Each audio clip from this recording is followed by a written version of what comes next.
just wanted a nickname, a place he could go where people would say, hey, I know you, you're so-and-so. Hey, that's such and such.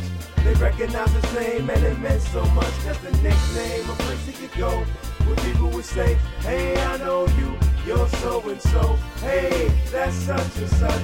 They recognize his name and it meant so much. In '89, little Mike used to follow Rick the Ruler. He sold a little Buddha. He bought a little scooter. All the girls in the high school said it made him cuter.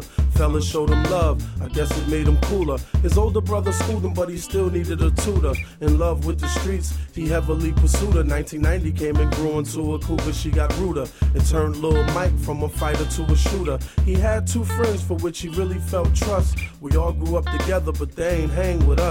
One night they out chillin', they done got into a stuff. Lil' Mike sprayed around, laid some kid down. With everyone around, police caught wind, took Lil' Mike in, asked him what happened. He ain't even try to pretend. He said, where do I begin? Took the pen, blamed his friend, got him 20 with a 10. The moral of this story is self-explanatory. It's easier being self than being somebody else. When Little Mike hit his verse, probably gonna be upset. 20 years of regret. And what did he get? Just wanted a nickname, a place he could go where people would say, hey, I know you, you're so-and-so. Hey, that's such and such.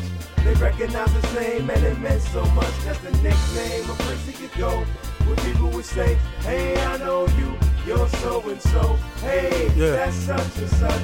They recognize his name and it meant so much. Now Jenny's 16, going on 20 and such. She want a model, but she thinks she ain't skinny enough. Got that disease where she looks in the mirror displeased with who she sees. Thinks she's fat, but nobody agrees. So Hustle Man told her that her body was rocking, but she slimmed down if she just tried some Oxycontin. She figured she would try it, it'd be a hell of a diet. Enhance her social skills, she'd be a regular ride. She went broke, but she was too addicted to kick it. Hustle Man, that little cricket, wanted to give her the business.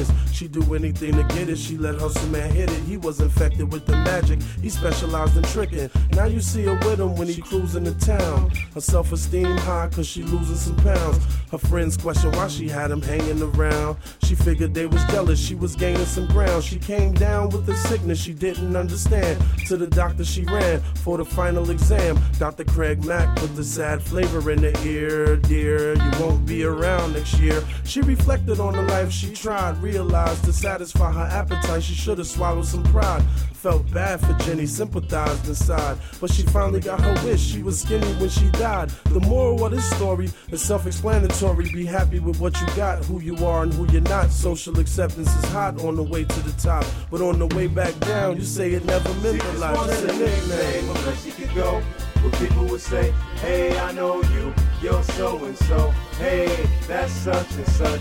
They recognize her name and it meant so much. Just a nickname, a place she could go where people would say, hey, I know you, you're so-and-so. Hey, that's such and such. They recognize her name and it meant so much. Tony wasn't a bad person, except that he was nurtured through alcohol, drug dealing, and cursing. Parents used to find any reason to mistreat him, send him off to school, and that's where he get even. Let nobody close to him, ADHD, they diagnosed him. Labeled him a bully, never understood him fully. And Ryan was a nerd, y'all, from the burbs, y'all. Never ever broke a law, even curbed his dog. And he took his studies serious, his girl was a virgin. Neither of them ever missed a period.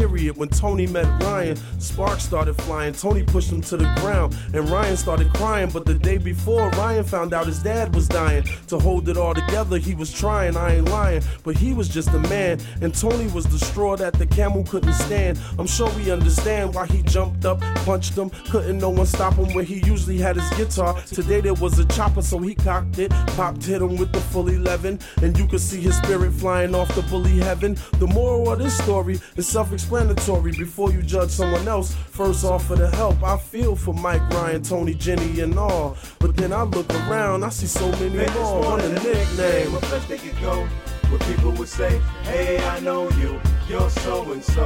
Hey, that's such and such. They recognize their names and it meant so much. Just a nickname, a place they could go where people would say, hey, I know you, you're so-and-so.